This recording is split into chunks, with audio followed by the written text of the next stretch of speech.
우리가 지금 토요팟 2주 만에 모였죠? 아, 네, 지금 시작한 거예요? 아, 네. 아, 너무 오고 싶었어요. 정말 그리웠어요. 목소리 바뀌는 거 네. 맞아요. 2주 동안 제가 정말 입이 근질근질거려가지고. 어디 태국 네. 여행을 다녀오셨다면서요. 네. 그 얘기 좀 해주세요. 방콕에서 네. 바가지 쓴 얘기 너무 재밌던데 그거. 네. 되게 예쁜 전등이 있더라고요. 네. 그래서 거기서 제가 얼마인지 물어봤어요. 제가 400바트를 달라는 거예요. 그래서 네. 내가 또 바로 너무 비싼데 좀 디스카운트 안 되냐. 그러니까 이 사람이 선뜻 얼마를 원하는데요. 그래서 내가 물어보더라고. 그래서 내가 300바트 어떠냐. 그러니까 콜 이렇게 얘기하는 거예요. 그래서 뿌듯하게 이걸 사가지고 이제 막 걸어가고 있었죠. 네네. 근데 웬걸 한 15m 정도 걸어가서 보니까 또 다른 도점상이 있는데 예. 내 거랑 똑같이 생긴 전등을 팔고 있는 거예요. 얼마예요? 그래서 내가 얼마인지 물어봤죠. 어. 얼마예요? 그러니까 200바트만 달라는 거예요. 반값. 그래서 혹시 좀 디스카운트가 안 되냐. 그래서 내가 물어보니까 그렇다면 150바트만 내라고 얘기를 하는 거여서 내가 아니 이거 뭐 이런 경우가 다 있어. 그래서 내가 돌아갔죠. 다시 찾아가서 어떻게 했어요? 가서 이제 달라 그러니까 I want refund 그래가지고 내가 영어로 그래서 내가 또 영어를 또 잘하잖아요. I 제가 want 또. refund. I want refund. 내가 이렇게 얘기하는데 얘가 No no no you money no no no 막 이렇게 얘기하는데 내가 막 그래서 막 소리를 질렀죠. 막 화가 나니까 오히려 막 내 멱살을 자꾸 빨리 꺼지라고 막. 제가 너무 진짜 상심을 하고 왔습니다. 저희 토요팟 한 주 쉬는 동안 허재영 기자는 태국에서 참 아름다운 나 여기 기억도 다 팔꿈치 다 치고 나중에 얘기하고 이제 그만합시다. 시작합시다. 그게 난 진짜 위로받고 예, 한겨레가 만드는 토요일의 특별한 팟캐스트 최성진 허재연의 토요팟 제5회 오늘이 5회인데요. 5회 시작하겠습니다. 저는 한겨레 토요팟 팀장 맡고 있는 최성진입니다. 네, 저는 우리 최성진 선배를 너무 사랑하는 후배 기자 허재현입니다. 예, 설 연휴 지났죠. 이제 설 연휴 지났고 2014년 한 해가 이제 본격적으로 시작된 셈인데 이번 토요팟부터는 좀 더 깊이 그리고 좀 더 넓게 뉴스를 파헤치도록 하겠습니다. 네. 사실 뭐 지금까지도 우리가 굉장히 노력을 하면서 방송을 하긴 했는데 무려 팟캐스트가 순위가 300입니다. 그래서 부끄럽습니다. 여러분. 네, 우리 최성진 기자님의 명예에 예. 상당히 누가 지금 될 것 같은 우려가 들어서 왜 또 저를 걸고 나가세요? 트위터 팔로워 16만. 네, 파워 우리 트위터리언 16만 팔로워께서 허지연 다 기자. 지금 어디가 계십니까, 여러분? 네, 저희가 이번 주부터는 좀 순위에 연연하기로 했습니다. 네, 일단은 한 100위 안쪽으로 끌어올리죠. 예. 그래서 오늘 특급으로 모신 구원 투수가 한 분 계시죠? 그렇죠. 그 옆에 나와 계신데 제가 부담되네요, 상당히. 저희 한겨레 정치부의 사실 큰 형격이에요. 기둥이시고 매번 그 좋은 그 기사를 써주시는데 이번엔 특별히 토요판 커버 스토리를 직접 담당을 해주고 계시는 김종철 기자님, 김종철 선배 모셨습니다. 반갑습니다. 선배 그 캐리커처 있는 거 아시죠? 있죠. 그거 진짜 완전 최고예요. 그 캐리커처 별로 우리 집 사람은 별로 좋아하지 않던데요. 그래요? 그 별로 너무 늙어 보인다고. 그 정도면 양호한 겁니다. 저희 캐리커처 못 보셨죠? 바로 뒤에 붙어 이게 있어요. 지금 저희 캐리커처에 저희는 이런 식으로 그려놨는데 선배는 기본적으로 일단 외모가 좀 꽃중년에 가까우시기 때문에 동의합니다. 예, 요새 중년에 그러지 말고 오빠라 그랬어요, 오빠. 그래서 오빠 패션을 제가 열심히 해보다. 굉장히 뻔뻔하시네요. 네, 꽃오빠. 예, 네, 아무튼 모시게 돼서 예. 굉장히 저희가 아주 기분이 좋습니다. 오늘 제가. 그 분위기 좋은데요. 그 오늘 첫 순서로 그 다가오는 6.4 지방선거 앞두고 관심을 모으고 있는 안철수 의원 그리고 또 안철수 신당 이야기 다뤄보려고 하는데 일단 첫 질문 한번 드려볼게요. 일단 두 사람 안철수 의원과 박원순 서울시장 이 두 분이 지금 경쟁 관계에 있는 게 맞습니까? 그게 참 진짜 미묘하죠. 딱 그렇다라고 말하기도 좀 그렇고 아니다라고 말하기도 좀 그렇고. 예. 이게 과거에는 이 두 사람이 협력 관계 내지는 찰떡 그 궁합을 이뤘던 관계잖아요. 예. 2011년 10월 달에 서울시장 보궐선거가 있었는데 11.6 보궐선거 그렇죠. 있었죠. 예. 그때 이제 두 사람이 서울시장 누가 할 거냐 이런 걸 놓고 둘이 이제 한번 협의해서 결정하겠다라고 해서 둘이 만났었는데 그때 17분 딱 17분이었어요. 17분 만나고 나서 안철수 그때 서울대 그 무슨 원장을 했었잖아요. 융합과학기술대학원 융합과학인지 과학융합인지 예. 그 대학원 원장을 하고 있을 때였는데 17분 만나고 나서 안철수 원장이 나는 양보하기로 했다. 이렇게 딱 그 깨끗하게 양보했죠. 아름답게. 우리 정치사에서 그렇게 아름다운 양보라 그럴까? 저는 처음이었어요, 정말. 그러게요. 네. 야권 지지자들에겐 너무 당시 엄청난 감동적이었어요. 감동을 줬죠. 그렇죠. 예, 예. 그렇죠. 뭐 전 국민이 사실은 다 감동받았던 그런 두 사람의 그 만남이었었는데 그렇죠. 그러고 나서 이제 박원순 그 당시 이제 희망제작소 이사장 상임이사였었는데 그 박원순 후보가 이제 서울시장으로 나갔는데 그때 무소속으로 나갔잖아요. 네. 무소속으로 나갔는데 민주당 후보였던 박영선 의원하고 둘이 이제 경선을 해서 시민들이 참여하는 경선을 해서 박원순 후보가 최종적으로 야권 단일 후보로 나가서 네. 그때 이제 그때는 한나라당이었죠. 한나라당의 나경원 후보하고 붙어서 초반에는 박원순 그 후보가 굉장히 앞서갔었잖아요. 가다가 그 이후에 상당히 무슨 학력 시비라든지 이런 것들, 아들 병역 문제 등등 이런 것들이 이제 꼬이면서 사실은 공격을 많이 받고 이러면서 굉장히 그 지지율이 떨어졌죠. 그래 막판에 가서는 거의 뭐 비등비등한 이렇게 결과가 나왔을 때 그때 다시 한 번 더 안철수 원장이 짜잔 등장했잖아요. 맞습니다. 그때 그 후보 그 선거 사무실로 찾아가서 그때도 또 참 특이했어요. 안철수 원장이 그때 갈 때 그 노란 파일 하나 봉투를 하나 딱 들고 갔거든요. 네네. 그래서 거기에 편지를 써서 편지를 써서 딱 가서 나는 이제 응원하러 왔습니다. 라고 하면서 짧게 둘이 만나고 나서 편지를 건네줬는데 그 편지의 내용이 또 굉장히 또 좀 특이했죠. 관심을 끌었죠. 기억나세요? 아니, 잘 기억이 안 나네요, 제가. 저도 중요한 거를 기억을 못 하시면 어떡해요. 뭐 기억 못 할 수도 있죠. 사실은 저도 가만히 있었는데, 가만히 있으면 중간에 못할 것 같아서 가만히 있었는데, 저도 그 편지 사실은 기억이 나는데, 그 맞아, 내용은 맞아. 지금 편지 이제 기억이 있어요. 감금을 맞아요. 하네요. 네. 그 내용이 그 미국의 로자 파크스라고 네네.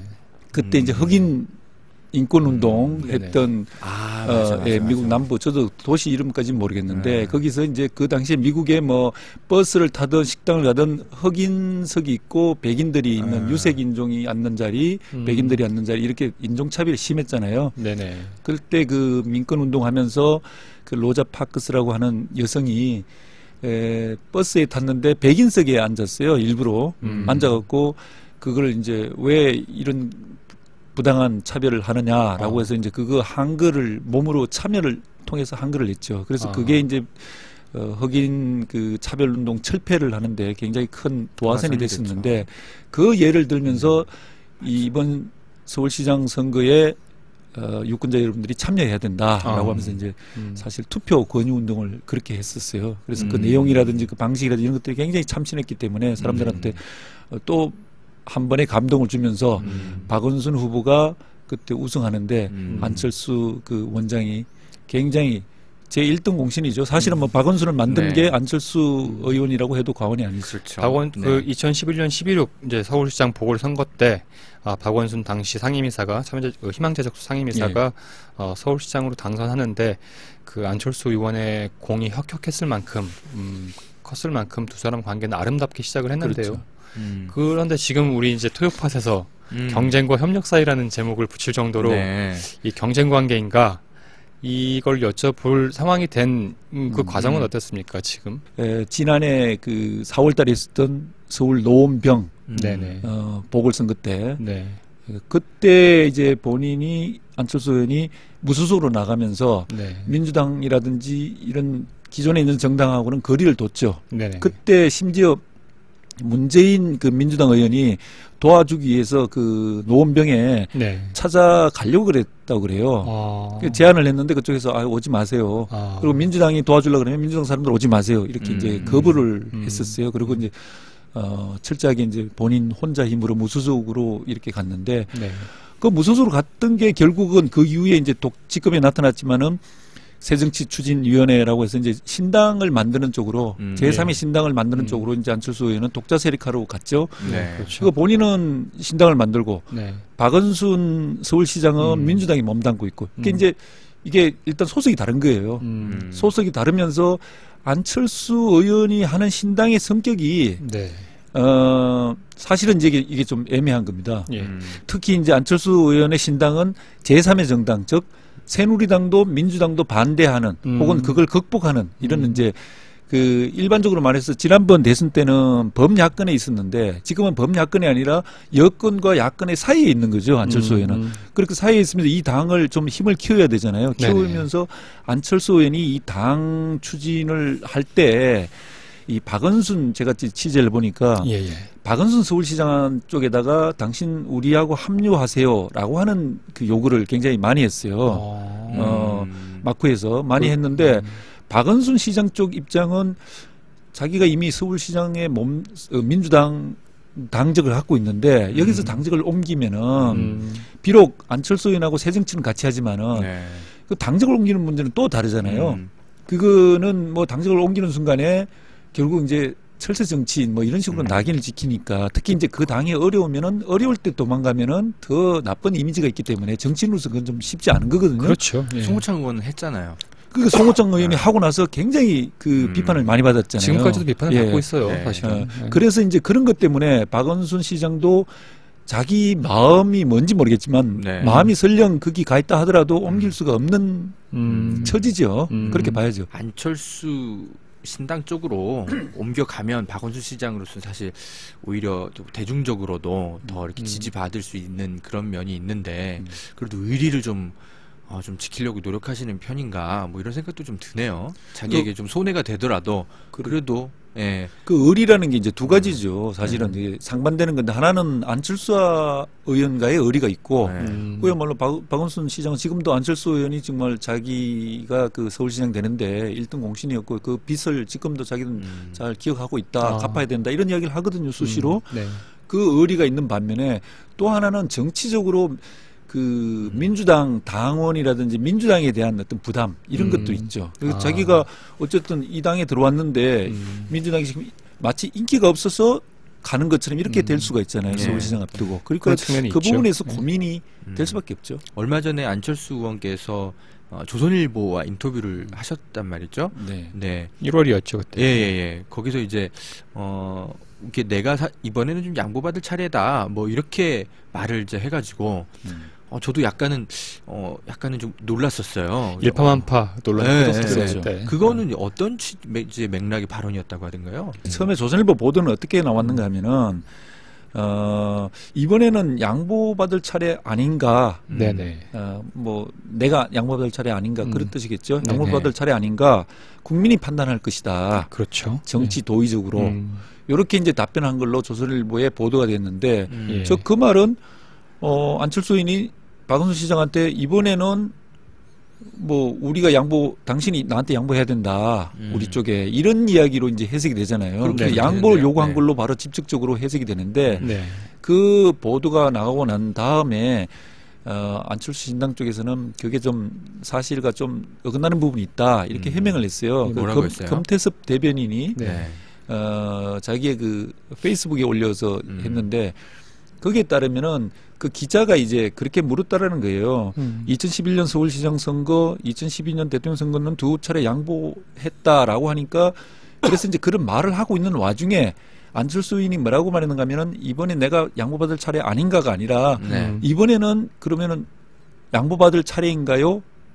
이렇게 했다는 거예요. 그 조선일보 기자에게 물은 건가요? 그렇죠. 그러니까 그런 상황을 그 기자의 물음에 대해서 호응하기 위해서 그런 상황을 설명한 거다. 약간은 이게 뭐랄까 농담 비슷하게 그렇죠. 웃으면서 한 얘기였나 봐요. 이번엔 그럼 제가 양보받을 차례인가요? 뭐 이런 식으로. 아주 이제 명시적으로 명확하게 안철수 의원이 이번에는 제가 양보받을 차례입니다. 뭐 이렇게 얘기를 했던 게 분명히 아니라는 거죠. 그러면 조선일보가 안철수 의원과의 인터뷰를 왜곡해서 전달한 거 아닌가요?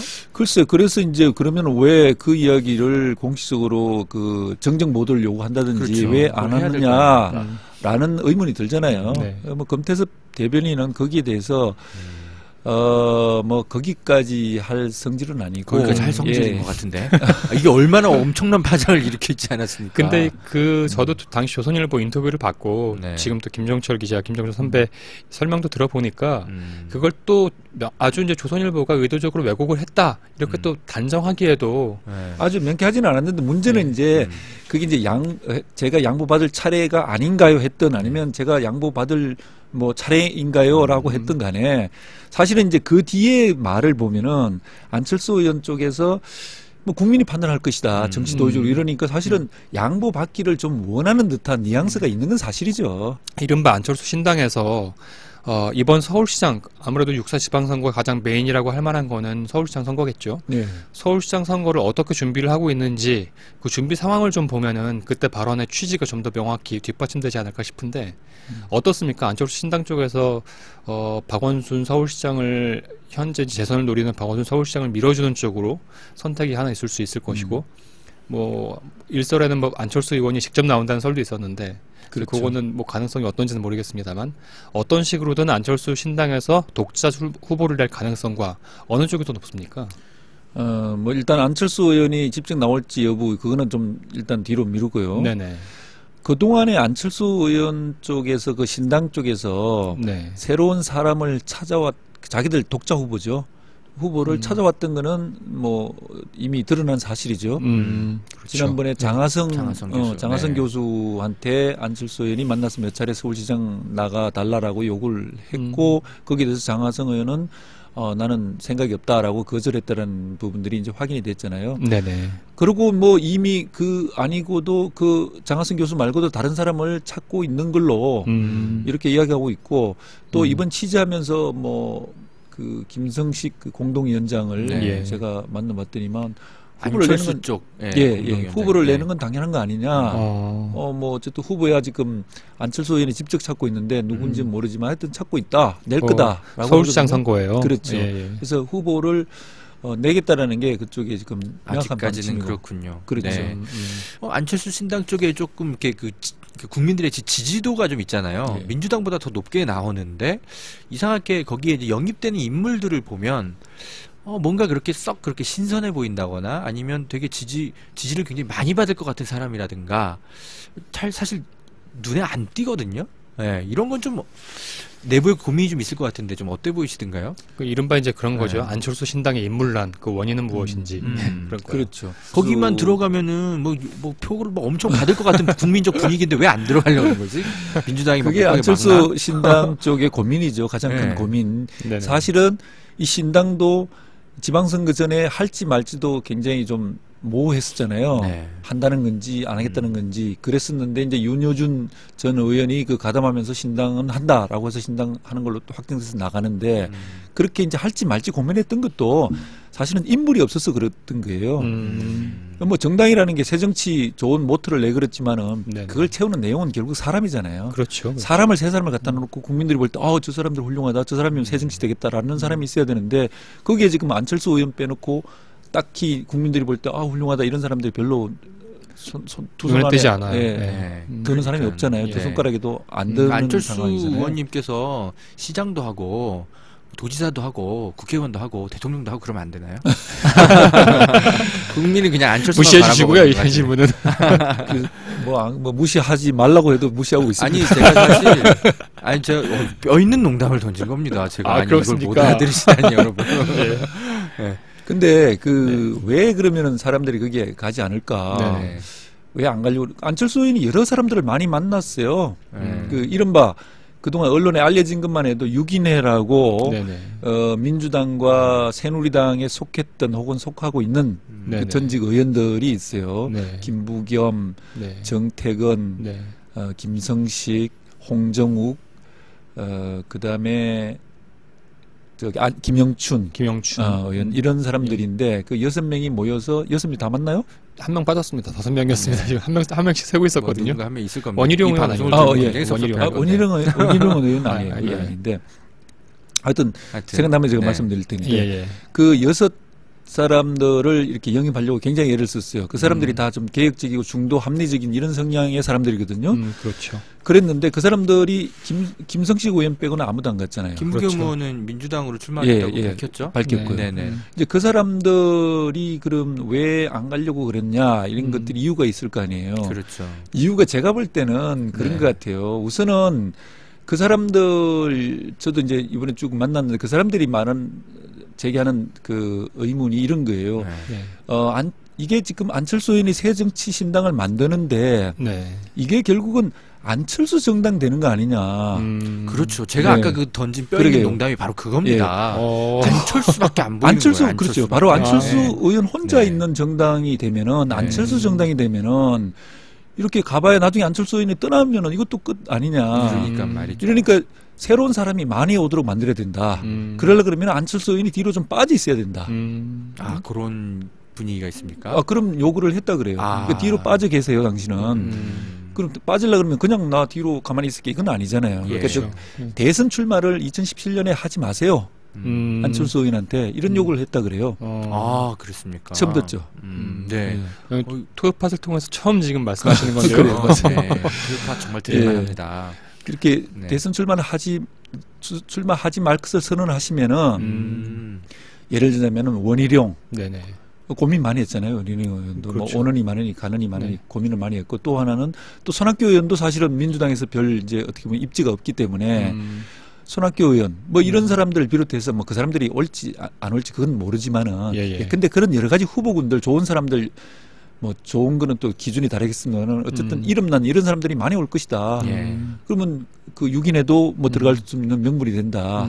이런 걸 요구했다 그래요. 근데 이제 그거에 대해서 안철수 의원이 뭐 그 답을 하지 않았다고 그러더라고요. 즉답을 하지 않았군요. 예. 원래 늘 답하시기까지 한 3개월 걸리시잖아요. 아, 그 뭐. 막 고민하고 계실 겁니다. 그러니까 안철수 신당의 최대 어떻게 보면은 메리트 장점과 네. 혹은 최대 리스크는 그 지금 김종철 선배 말씀을 듣고 보니까 안철수 의원 본인일 수도 있다 하는 생각도 좀 드네요. 안철수 의원 본인의 어떤 그 인기 덕분에 대중적으로 지금 지지도를 많이 받고 있는 그런 장점도 있는 반면에 안철수 의원이라고 하는 존재가 워낙 크다 보니까 그 지금 말씀하신 6인회도 선뜻 들어가서 함께 새정치를 하기에 좀 꺼려지는 측면이 있는 것이고 그리고 또 하나는요. 네. 잠깐 제가 이제 말을 중간에 이 두 분 진행자 말을 끊고 들어가서 죄송한데 네, 괜찮습니다. 네. 그래도 되죠? 네, 네, 그럼 마음대로 하십시오. 그 사실은 사람이라는 게 이제 국민들 눈에 볼 때는 이렇게 지명도가 있어야 돼요. 그러려면 국회의원을 했거나 아니면 현직 국회의원이어야 되는데 네네. 사실은 그러면 현재 있는 국회의원들이 좀 많이 옮아가야 되거든요. 아, 그렇죠. 안철수 의원은 어떻게 보면 영입을 해가야 되는데 그 사람들이 안 움직이고 있어요. 민주당 의원들이 특히 좀 움직여주기를 바랬을 텐데 그쪽에서는 안 움직이는데 그거는 이런 이유가 있는 것 같아요. 민주당 의원들의 입장에서 보면은 이게 의원들은 사실은 다음 총선이 제일 이제 자기들이 재선 여부가 네. 그게 가장 큰 초미의 관심사인데 그렇죠. 예. 안철수 신당을 옮겨서 당선된다는 보장이 아직까지는 없는 거다. 그 사람들이 그렇게 생각하는 것 같아요. 그러니까 안철수 의원이 인기가 있고 네. 신당도 민주당보다 현재로서는 높지만은 저게 성공할지 실패할지 모르겠다. 그리고 호남에 이제 민주당의 지역 기반 호남이기 때문에 호남의 민심이 어떻게 변하느냐. 이것도 이제 좀 더 관망하는 것 같아요. 의원들은 이제 사실은 굉장히 이 당적을 옮기는 건 굉장히 중대한 문제거든요. 그렇죠. 아까 그 송호청 의원 이야기도 있었지만은 그런 입장에서 미리 옮겨갖고 자기는 두드려 맞고 안철수 신당이 안 되면은 이게 정말로 그 낙동강물이 안 그렇죠. 되는 거죠. 그렇게 되기 때문에 이 사람들이 잘 안 움직여요 보통은. 그래서 그런 것 때문에 안철수 신당에 대해서 많은 의원들이나 정치인들이 간을 보고 있다. 뭐 안철수 의원도 뭐 국민들 간을 보고 있지만은 그 반대되는 측면도 있다. 이렇게 이야기할 수 있을 것 같아요. 끝으로 한 가지 정도 질문 더 드리고 오늘 이제 김종철 기자님은 또 마감을 할 수 네. 있게 보내드리는 게 좋을 것 같은데요. 네. 어쨌든 안철수 의원은 신당을 꾸려서 독자 생존하는 쪽으로 가닥을 잡고 있고 어떻게 될지는 모르겠습니다만요. 또 박원순 서울시장은 민주당 소속으로 여전히 민주당 후보로 서울시장 재선을 노리는 상황인데 처음에는 아름답게 시작했던 두 사람의 그런 정치적 인연, 그 두 사람의 관계는 앞으로 어떻게 전개될 것으로 김종철 기자께서는 예상을 하시나요? 참 그 어려운 문제인데요. 핵심 접근 혹은 또 정치 그 전문 분석가들 뭐 쭉 봤는데 네네. 이런 것 같아요. 두 사람 모든 사람이 견해가 일치하는데 안철수, 박원순 두 사람은 일란성 쌍생하다. 기존 정치인들하고는 차별성이 있는 사람들이잖아요. 또 그렇죠. 기성 정치를 대체할 어떤 새로운 인물 이런 거였기 때문에 네. 사실은 두 사람이 함께 가야지 두 사람도 산다.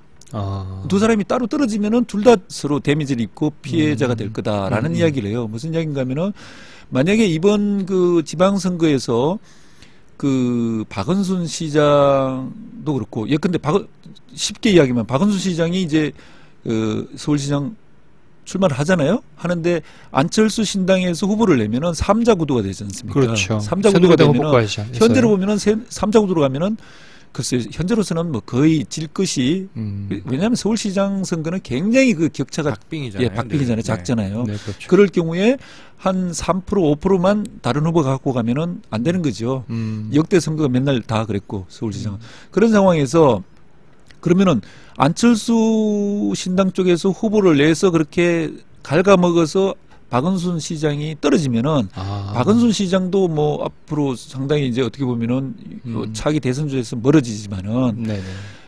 그렇지만은 또 한편으로는 박원순 없는 안철수가 그러면은 잘 나갈 수 있느냐? 그러면은 당장 안철수 의원도 책임론이 오잖아요. 그렇죠. 서울시장 선거 패배에 대한 책임론이 그렇죠. 이제 제기가 예, 되겠죠. 책임론이 오고 예. 또 하나는 명분이 별로 없죠. 그러니까 안철수 의원 입장에서는 자기가 만든 시장을 결국 자기 부정을 하는 셈이잖아요. 자기가 만든 시장을 자기가 그 떨어뜨리는. 시장이 특별히 잘못해서 혹은 저 사람 내가 지지를 철회해야 될 이유가 생겨서 자기가 지지를 안 하면은 명분이 있는데 그게 아니라 박원순 시장에 대해서는 잘한다라고 이야기를 하고 있으면서 결국은 떨어뜨린 꼴이 돼버리니까 네. 자기 부정이 된다. 그러면 자기 부정이 되면 그리고 자기 발밑을 파는 격이 되잖아요. 그러면 책임론뿐만 아니라 앞으로 그러면 새 정치를 해 나가는 데 있어서도 안철수의 미래도 사실은 그런 부분에 발목이 잡힐 것이다. 이렇게 이제 많은 사람들이 얘기하더라고요. 저도 이제 그게 일리가 있다고 봅니다. 그런 면에서는 두 사람이 뭐 경쟁을 할지 협력을 할지 모르겠지만은 일단은 이번 시장 선거에서는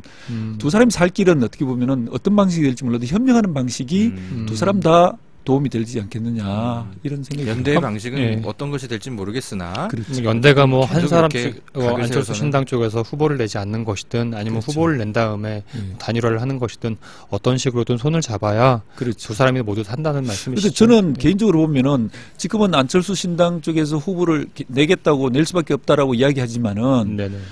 굉장히 많이 나간 이야기를 했어요. 그런 방면에서는 했지만은 그러나 또 다시 어떻게 보면은 안철수 의원 입장에서는 뭐가 그럼 가장 본인한테 이익이 될 건가라고 따지면은 지난번 2011년 보궐선거 때처럼 또 한 번 박원순 시장은 안철수 의원 덕에 재선이 됐다라는 그런 명확한 어떤 그 증거를 보여주면서 물러나면은 그러면은 안철수 의원 쪽에서 가장 큰 이득이 되잖아요. 그러니까 그런 식의 선택도 배제할 수는 없다. 네. 막판에는 뭐 저는 그렇게 보는데 그건 잘 모르겠습니다. 두고 봅시다. 네. 아유 정말 이렇게 보면 일단 얼굴이 잘생긴 사람들은 말을 잘해요. 제가 그렇잖아요. 야, 나 얼굴 잘생겼다는 이야기는 여기서 처음 들었습니다. 감사합니다. 근데 뭐 너무 거기에 하여튼, 대해서는 네, 언급을 하지 은혜로운- 않겠습니다만 좀 네. 귀에 쏙쏙 들어오네요 정말. 네, 그거는 굉장히 은혜로운 맞습니다. 시간이었습니다. 정말 제가 예. 네, 아주 날카로운 정치 분석. 우리 독자들이 이거 듣고 예. 이런 기자가 여기 한 길에 숨어 있었네 이러면서 깜짝 오늘 그리고 또 놀라지 토요팟에서 않을까요? 처음 아유, 공개되는 네. 그 팩트가 하나 있었어요. 그 그렇죠. 유균회 여야 네. 그 전 현직 의원들이 함께 하고 있는 유균회에서 안철수 의원을 찾아가서 대선에 출마하지 않는다면 우리가 함께하겠다 네. 이런 이야기를 했다는 거는 참 김준철 기자님 자주 좀 나와주셨으면 좋겠습니다. 아유 불러주세요. 네. 불러주시면 언제든지 올게요. 출연료도 그리고 조금 이렇게 있으니까요. 두 스타 기자와 함께 했다는 것 자체가 저한테 영광이죠. 네. 스타 기자는 이쪽이시고요. 아유 뭐 아무튼 오늘 말씀 잘 부인하지 들었습니다. 않겠고요. 네. 예, 감사합니다. 예, 감사합니다. 감사합니다.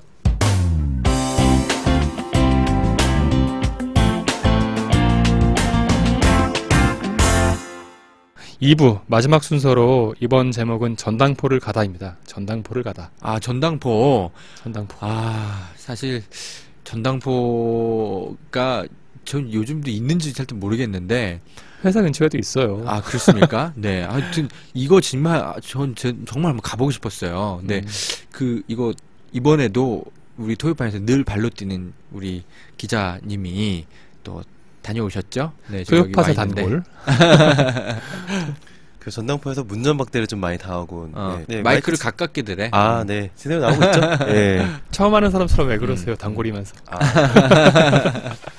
사실은 윤영준 기자가 지금 목소리를 들어도 아마 토요팟 단골 청취자들께서는 아실 텐데요. 그러게 지금 너 감기 목소리가 왜 이래? 중이에요. 독감을 계속 앓고 있어서. 독감이에요, 진짜? 네. 거의 다 났습니다. 근데. 근데 르뽀 그렇게 취재하러 다녔던 거야? 너무 춥더라고요. 근데 피도 제가- 눈물도 없는 팀장을 만나서 제가 감기가 걸리면은 아니, 그래도 그래도 좀 커피도 자주 사주잖아. 감기가 걸리면 목소리가 좀 더 좋아지는 경향이 있거든요. 그래서 원래 방송하기에는 좀 더 이렇게 윤영중 괜찮지 않을까. 기자 네. 목소리는 굉장히 좋은데 지금 목소리는 좀 더 네. 굉장히 좀 더 분위기 있어 저음이네. 좀 느끼하죠. 자주 예. 감기 좀 걸리셔야 되겠습니다. 보이고. 무슨 악담을 그렇게 빨리 아니, 그래서 예. 아니 정말 아니 전당포가 근데 아직도 있어요, 윤 기자? 아, 그럼요. 전당포가 점점 그냥 사실 전당포가 지금 추세가 한 두 가지 추세라고 보면 될 것 같아요. 기존에 있었던 전당포, 우리가 이제 알고 있는 그런 전당포들은 전통적 전당포. 예, 전통적 전당포들은 없어지는 추세에 있고요. 그리고 명품 전당포, IT 전당포. 요즘은 이제 스마트폰을 맡기고서 그 돈을 빌리는 그런 IT 전당포들이 많이 생겨나고 있거든요. 그래서 크게 두 가지 흐름. 기존 전당포는 없어지고 새로운 전당포는 생겨나고 있고. 예. 그러면 이번에 윤영중 기자는 그 두 종류의 전당포 가운데 어느 쪽에 좀 초점을 맞췄습니까? 취재는? 예, 둘 다 다녀오긴 했는데요. 네. 그래도 이제 기존 제가 원래 사라지는 것에 대한 그런 이제 그 애정이 있죠. 예, 애정이 있잖아요. 얼마 그래서, 전에 그거 예, 군고구마. 군고구마 공중전화도 진짜. 그렇고 공중전화도 그렇고. 공중전화도 그렇지. 그렇고 네. 그리고 옛날 팝송 아저씨 뭐 아, 제 여태까지 썼던 제 르포 중에 한 7화 정도가 사라지는 것에 대한 그런 애정과 향수를 담은 그런 글을 썼습니다. 예. 예. 어떻든가요? 네. 그 일단 그 전당포가 좀 궁금한 게 업종 구분이 어떻게 돼요? 업종 구분을 하게 되면은 바로 설명이 될 것 같은데요. 네네. 대부업법에 적용을 받습니다. 대부업법. 예. 그 예전에는 전당포업법이라고 해가지고 따로 있었어요. 근데 이제 이게 대부업법에 적용을 받기 시작하면서 그 지금은 이제 연 39% 이내로 그 해야 되는 그 금리의 적용을 받고 있고요. 그 연 39% 이상의 이자는 받지 못하는 거죠. 예. 그리고 이제 대출하기 전에 본인 신원 확인 그 대부업법에서 정해놓고 있는 이제 그런 본인 신원 확인 절차를 따르고 있습니다. 그 대부업이라는 건 쉽게 말해서 그거네요. 그 돈을 빌려주는 건데 돈을 빌려주는 이제 업종인데 쉽게 말해서 전당물이라고 하는 전당포에서 맞는 물건을 담보로 돈을 빌려주는 일종의 이제 서민금융, 영세금융 그렇죠. 뭐 그런 영세. 거죠. 예, 전당포를 찾는 사람들은 아마 대부분 이제 뭐 네. 서민들이라고 볼 수 있는데요. 그 굳이 이제 전당포뿐만 아니라 사실 지금 한국 사회 자체가 거대한 이제 부채 사회잖아요. 그러게. 네. 아니, 왜 하필 또 전당포냐. 약간 네. 그 생각도 사실 들었어요. 왜 이번에 그 전당포 취재를 그렇게 나선 거예요? 아, 왜 전당포 취재를 나섰냐? 그 얘기랑 맞물리는 것 같아서 물어보는 왜 저를 거예요. 쳐다보세요? 팀장이 시켜서? 아, 팀장이 물론 시켰겠고. 일단 제가 아까 그보다 더 큰 이유는 아까 한국 말씀드렸다시피 사회가. 예, 네. 제가 아까 이제 사라지는 것에 대한 향수, 예, 플러스 예. 이제 그 과연 이제 이 거대한 부채 사회와 그리고 서민 금융이 어려워지고 있는 이 시기에 전당포들은 좀 살아남고 있는가, 아니면 여기에 얽힌 서민들의 삶은 또 어떻게 지내고 있는가, 약간 그런 것들을 좀 조명하기 위해서였습니다. 아주 훌륭한 기자예요. 예, 아주 네. 뭐 특별한 계기가 있지는 않고요, 사실은. 네. 제가 그래서, 사실 내려오기 네. 전에 1963년도 4월 동아일보 기사를 한번 찾아봤어요. 근데 되게 제목이 부지런하시다. 정말 이렇게 그거 찾아보고 열심히. 있는데 허재영 기자 계속 앞에서 자고 있더만요. 그냥 자는 게 아니었죠, 그리고. 네. 코가 저고라고 내가 한번 깨웠는데 계속 잤어요. 정말 나 코 안 고는데. 제목이 서민들의 응급금고 공익전당포의 생태. 이게 워낙 서민들이 어려우니까 60년대 살기 어려우니까 그때 무슨 옷가지며 무슨 시계에 금붙이 이런 거 맡기고 조금씩 돈을 빌렸대요. 근데 그게 사설 전당포들이 워낙 이자를 많이 받으니까 아마 이제 시에서 이제 세운 거겠죠. 아. 공익전당포라는 거를 지역마다 하나씩 세워놓고 한도액 그 돈을 빌려주는 한도액은 조금 낮추고 대신 이자도 그다지 많이 받지 않는 공익전당포까지 운영을 했다고 해요. 아, 근데 보니까 당시에는 60년대 그때는 아무래도 이제 집에서 가게를 책임지는 사람은 대부분 주부였으니까 네. 여기 기사를 보니까 주부들이 대부분이었다고 하던데 요즘 전당포를 찾는 뭐 고객들이랄까 그런 사람들은 주로 어떤 사람들이에요? 그러니까 그 뭐 IT 전당포는 물론 이제 젊은 사람들이 찾겠지만 기존 전당포들은 좀 젊은 사람들보다는 대부분 이제 40대 이상으로 이제 고루 분포되어 있는데 네네. 그분들이 하시는 말씀이 네. 그리고 20, 30대는 잘 안 찾냐라고 물어보니까 20, 30대들은 전당포라는 것 자체를 잘 모르는 사람들도 꽤 있다. 예. 몰라서. 예. 뭐 하는 곳인지도 모르고 예, 가본 적도 별로 거의 없고. 아니 전당포 가봤어요 다들? 안 가봤잖아, 그지? 한 번씩도 구경 삼아. 사실은 우리 집이 옛날에 전당포를 했었어요. 팀장이 원래 그래. 그 전당포를 했다가 전당포집 그것 때문에, 아들이었구나. 가세가 기울어가지고 좀 그때 이제 가세가 예. 급격하게 기울었었는데 아. 원래 이제 시골에서 농사를 지으시다가 네. 그 다 처분을 하시고 뭐 전답 다 처분을 하시고 청량리에서 그때 60년대 말 70년대 초에 전당포를 하셨거든요. 근데 이게 시골에서 계속 농사만 지으시다가 서울로 이제 갓 올라오신 어르신이 뭘 알겠습니까?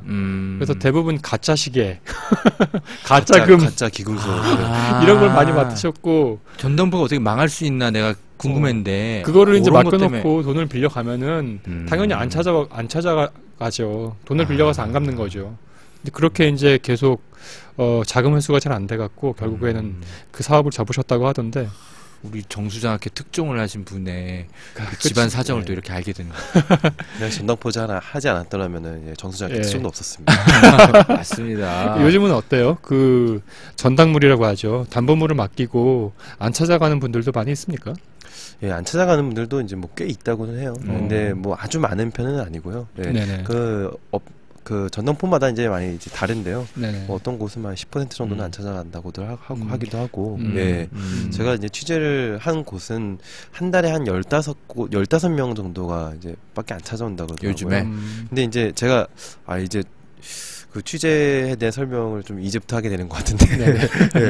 그 이제 좀 옛날부터 얘기부터 해볼게요. 예, 옛날 얘기부터 해보면은 전당포를 예전 사람들은 좀 많이 찾았었어요. 그래서 우리 사실 뭐 돌반지도 금부치로 많이 사람들 주고받기도 하고 네. 돌반지 뭐 흑백 TV, 라디오 뭐 이제 뭐 다양한 물건들로 이제 비디오 뭐 그런 것들 맡기면서 했었거든요. 그래서 어떤 전당포는 전당포 안에 들어가면 흑백 TV만 10대씩 있고 녹음기만 한 10대씩 있고 막 그렇기도 했었다 그러더라고요. 네네. 예. 근데 이제 그때 주로 언제 많이 찾아오냐 보면은 보통 2월 중순부터 3월 초까지 그 학생들 등록금 내는 시즌에 이제 가장 많이 이제 찾아온다고 그러더라고요. 와, 그거는 그랬었다고. 60년 전, 그러니까 50년 전이나 지금이나 똑같네요. 아니, 제가 아까 말씀드린 80년, 90년대까지 얘기입니다. 아, 예, 죄송합니다. 왜 지금도 등록금 완전히 너무 그렇죠. 예, 많아서. 그렇긴 한데 네. 요즘은 특별히 뭐 많이 워낙 전당포업 자체가 이제 사양 사업이다 보니까 특별히 많이 찾는 그런 시기를 산정하기 아예 그냥 어렵더라고요. 학자금 대출 받고 그러는 거군요. 그렇죠. 바로 네. 이제 그거죠. 네. 지금처럼 각종 그 뭐랄까 그 뭐라고 하죠? 돈 빌려주는 상품을 그 대출 상품이 많이 또 적극적으로 또 캐피탈사라든지 은행사에서 이제 영업을 하고 있고 많은 상품을 개발을 해놔서 굳이 전당포를 사실 찾을 이유는 많지 않은 것 같아요. 어때요? 네. 그래서 그- 뭐 얘기했죠? 네, 그래서 그 입학 시즌에 이제 많이 그 등록금 내려고 많이 맞아. 했었고 또 김장철에도 좀 많이 있었다 그러더라고요. 아, 예. 그래요. 근데 지금 명동에 가보면은 사실 명동 하면은 이 사채 쩐주들의 그런 이제 뒷골목에 어떻게 보면 가장 그런 문화가 발달한 곳이라고 볼 수도 있고 그렇죠. 지하금융 혹은 지하금융. 사금융의 거의 예. 메카라고 할 수 있죠. 일수, 대출 사실 뭐 이런 것에 이제 가장 메카라고 볼 수 있는 곳인데 네. 그렇기 때문에 그 전당포도 많이 발달했었던 곳이에요. 근데 지금은 명동에 남아있는 전당포가 단 2개밖에 남지 않았습니다. 그러니까 이것만 봐도 오늘날 이제 전당포의 실태를 좀 볼 수 있고요. 그렇구나. 그나마 전당포가 좀 모여 있는 곳이 음. 종로 3가 거기 이제 기금속 상가들이 모여 있어가지고 아직도 아.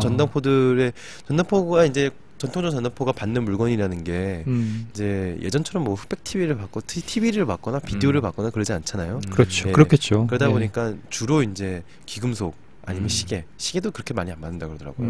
예, 주로 기금속을 받는데 이제 기금속을 그 이제 그나마 소비하고 팔러 오기도 하고 팔러 왔다가 그냥 팔기엔 좀 그래가지고 맡기고 오기도 하고 뭐 그렇게 이제 또 거기서 사고 파는 상인들도 있고 그래서 이제 기금속을 취급하는 종로상가 쪽에 좀 전당포들이 한 대여섯 개 모여 있습니다. 네. 그 어떻게 이자율 같은 거라고 이자율이라고 할까요? 그런 건 뭐 일정한 그 수준이 형성돼 있습니까? 네, 그 거의 뭐 정부 규제대로 이제 형성되어 있는데요. 그 예. 연 39% 이하. 예, 연 39% 이하. 아. 그게 이제 원래 한 50% 60%에서 지속적으로 낮아졌잖아요. 그렇죠. 예. 예. 당시 이제 서민금융법 그때 그걸 좀 주도했었던 사람이 네. 현재 경남도지사인 그 홍준표 전 의원이었었는데 네. 이제 그분이 지금 그 경남도 내려가가지고 뭐 여러 일을 많이 하고 계시지만 네.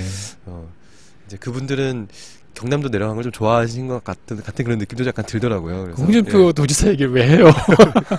전당포 얘기하다가 총체적 난국인데 지금 이분은 제일 재밌는 것 같아. 나 이번 오늘 방송이 아유 뭐 아니 갑자기 저도 네. 홍준표 그 도지사 이름이 나오니까 반가워가지고 방송이 산으로 가고 있지. 홍고리버드 재밌는 건 어떻게? 딱 표정도 딱 생각이 나고 제가 또 그러니까. 홍고리버드를 한번 면대면으로 붙어가지고 그러니까, 또 했었잖아요. 죄송해요. 전당포 이야기 듣다가 지금 갑자기 홍준표 이야기 듣고 있는 난데없이 홍준표 이야기 듣고 있는 청취자 여러분들께 죄송하다는 말씀 대신 드리고요. 또 좋아한다니까. 네, 금리를 계속 따져보면 39%, 예. 연 39%인데요. 그렇군요. 이게 그 좀 엄밀하게 따지면은 원리 한 3.2% 정도씩은 받을 수 있어요. 근데 잘 못 따지시는 분들은 그냥 원리 3%, 3부 이자를 받는다고 보시면 되는데 네. 전당포는 대부분 반달 혹은 한 달 단위로 계약을 해요. 네.